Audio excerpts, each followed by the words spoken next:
భారతదేశంలోని అనేక సైనిక స్థావరాలను లక్ష్యంగా చేసుకొని పాకిస్తాన్ సైన్యం క్షిపణి దాడి చేసింది. భారత్ దాన్ని సమర్థవంతంగా తిప్పికొట్టింది.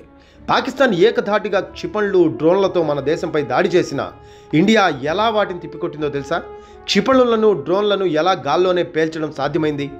మన దగ్గరున్న ఆ అద్భుత వ్యవస్థ ఏంటి? దీని గురించి మీకు డీటెయిల్గా చెప్పాల్సిందే. ఎందుకంటే మన భారతదేశాన్ని శత్రుసేనల నుంచి మనల్ని కాపాడింది ఇదే కాబట్టి. అదేంటో తెలుసా? ఇండియన్ ఎయిర్ ఫోర్స్ దగ్గరున్న S-400 రక్షణ వ్యవస్థ. ఇది మామూలు వ్యవస్థ కాదు. దీని గురించి క్లుప్తంగా చెప్తాను. S-400 ట్రియామ్ ఇది రష్యా అభివృద్ధి చేసిన అత్యాధునిక లాంగ్ రేంజ్ క్షిపణి వ్యవస్థ అంటారు. ఇంగ్లీష్లో surface to air missile system అని పిలుస్తారు. ఇది శత్రు విమానాలు, డ్రోన్లు, క్రూయిజ్ క్షిపణులు, బాలిస్టిక్ క్షిపణులు, స్టెల్త్ విమానాలు, రాడార్కు కనిపించిన వాటిని కూడా కూల్చగల సామర్థ్యం కలిగి ఉన్న గొప్ప వ్యవస్థ.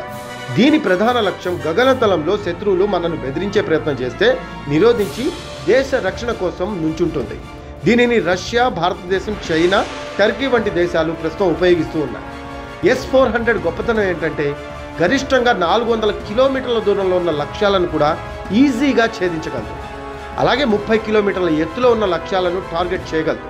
దాంతోపాటు ఒకేసారి 300 లక్ష్యాలను ట్రాక్ చేసి 36 లక్ష్యాలపై దాడి చేయగల కెపాసిటీ దీని సొంతం. S-400 మిసైల్ రకాలు చూసుకుందాం.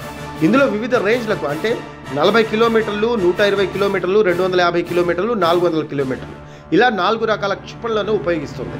దీన్ని ట్రక్కులపై తరలించే అవకాశం ఉంది కాబట్టి 5 నిమిషాల్లో యుద్ధానికి సిద్ధంగా ఉంటుంది. రాడార్ సామర్థ్యాన్ని చూస్తే 600 కిలోమీటర్ల దూరంలో లక్ష్యాలను గుర్తించగల శక్తివంతమైన రాడార్ వ్యవస్థ కలిగి ఉంది S-400. దీని పనితీరు గురించి కొన్ని ఉదాహరణలు చెప్తాను. మన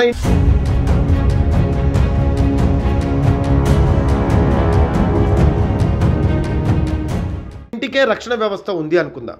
S-400 ఒక అత్యాధునిక ఇంటి భద్రతా వ్యవస్థగా ఉంటే మీ ఇంటికి 400 కిలోమీటర్ల దూరం నుంచి ఎవరైనా దొంగతనానికి ప్రయత్నిస్తే ఈ వ్యవస్థ ఆ దొంగ రూపంలో ఉన్న విమానం, క్షిపణి లేదా డ్రోన్ను గుర్తించి దాన్ని ఆపడానికి తగిన ఆయుధాన్ని అంటే మిస్సైల్ను పంపుతోంది. ఇది ఒకేసారి 36 మంది దొంగలను ఆపగలదు. మల్టిపుల్ వర్క్స్ ఒకేసారి చేయగలదు. రాత్రిపూట దట్టమైన పొగమంచులో కూడా ఈ వ్యవస్థ పని చేయగలదు. మరో ఉదాహరణ చెప్తాను. అది ఒక క్రికెట్ మైదానం తీసుకుందాం. S-400ను ఒక సూపర్ ఇంటెలిజెంట్ క్రికెట్ ఫీల్డర్గా అనుకుంటే ఈ ఫీల్డర్ 400 కిలోమీటర్ల దూరంలో ఎగురుతున్న బంతిని, శత్రు విమానం లేదా క్షిపణిని చూడగలడన్నమాట. అతను ఒకేసారి 300 బంతులను ట్రాక్ చేయగలడు. 36 బంతులను ఖచ్చితంగా పర్ఫెక్ట్గా క్యాచ్ అందుకోగలడు. అతని వద్ద వివిధ రకాల గ్లౌస్ ఉన్నాయి అంటే మిసైల్స్.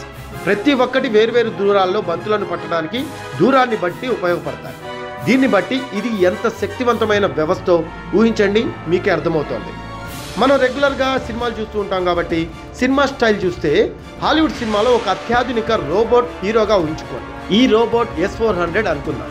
ఆకాశంలో శత్రు యుద్ధ విమానాలు, డ్రోన్లు లేదా క్షిపణులను స్కాన్ చేస్తోంది. ఇది 600 కిలోమీటర్ల దూరంలో ఉన్న శత్రువును గుర్తించి తన వద్ద ఉన్న 4 రకాల ఆయుధాలతో, మిసైల్స్తో వాటిని ఖచ్చితంగా కూల్చేస్తుంది.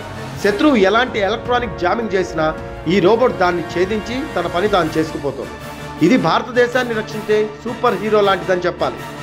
భారతదేశం 2018లో రష్యాతో 5 స్క్వాడ్రన్ల S-400 వ్యవస్థలను కొనుగోలు చేయడానికి $5.4 బిలియన్ ఒప్పందం కుదుర్చుకుంది. ఇప్పటికే 3 స్క్వాడ్రన్లు డెలివరీ అయ్యాయి. మిగిలినవి 2026 నాటికి రానున్నాయి.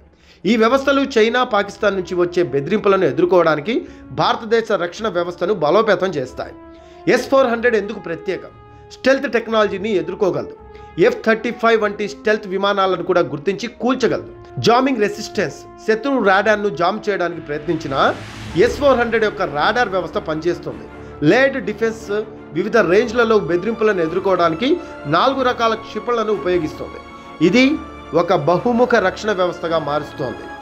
దీనిపై మీ కామెంట్స్ తెలియజేయండి.